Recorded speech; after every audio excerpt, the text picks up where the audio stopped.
Hi. Well, I was very sad to hear about the final judgment, Prince Harry losing his appeal for security.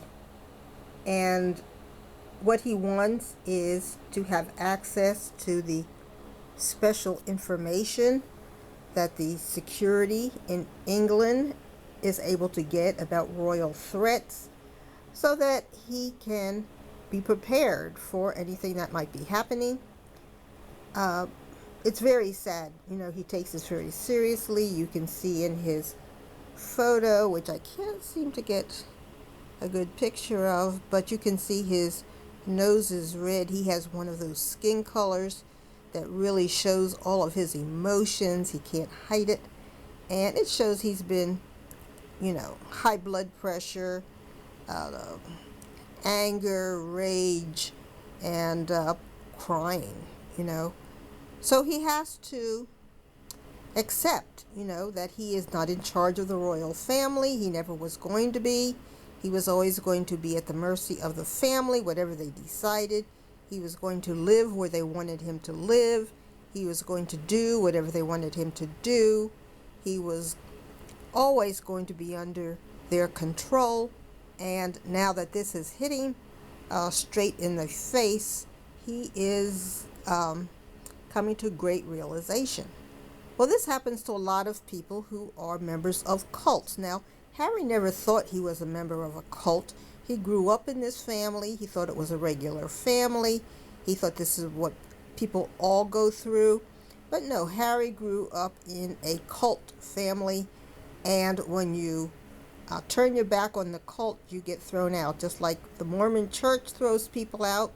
And a lot of these families who are multiple wives and so forth, they also throw people out when they turn their backs on the cult. And you're safe in the cult, but outside of the cult, you're on your own. And these people learn to adjust. Now, Harry's problem is he doesn't have any support system. There is no group that can relate to him, that can say, well, I was thrown out of the kingdom myself. He's on his own. He has to talk with people. The other problem, of course, is he has no one he can trust. Anyone he wants to talk to, including Meghan, might run up and do a book about things he's thinking about. Any therapist he talks to might decide to write a book about him, things he discloses. So he doesn't have the support system he needs in order to talk about his issues and to really gather the strength he needs to move on. But this is very normal for cults. He has been thrown out, and I think one of the reasons they want to keep him out is they don't believe that this marriage with him and Meghan is going to last. They want to make sure he is cut off from the royal money, and if she gets a divorce, she will get a divorce from whatever money Harry has and whatever money they are making at the time, which won't be that much, and that Harry won't be able to lead her into the throne room to take off with money from the kingdom. They are cutting him off because they want to cut Meghan off. Now, I heard that Meghan, she used to belong to a lot of these groups, special groups, private dining clubs and stuff, and that she had crossed paths with Harry and William in the past through these private dining groups and other private social occasions.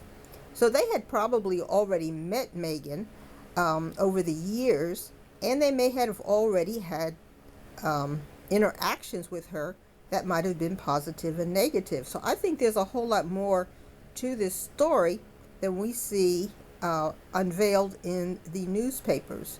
But anyway, she hooked up with Harry. They seemed to be getting along.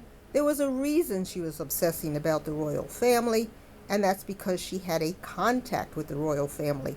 I mean, I wouldn't be obsessing about the royal family because I have no contact with them. But if I were meeting them here and there in my activities, maybe I would fantasize. So I think that there was a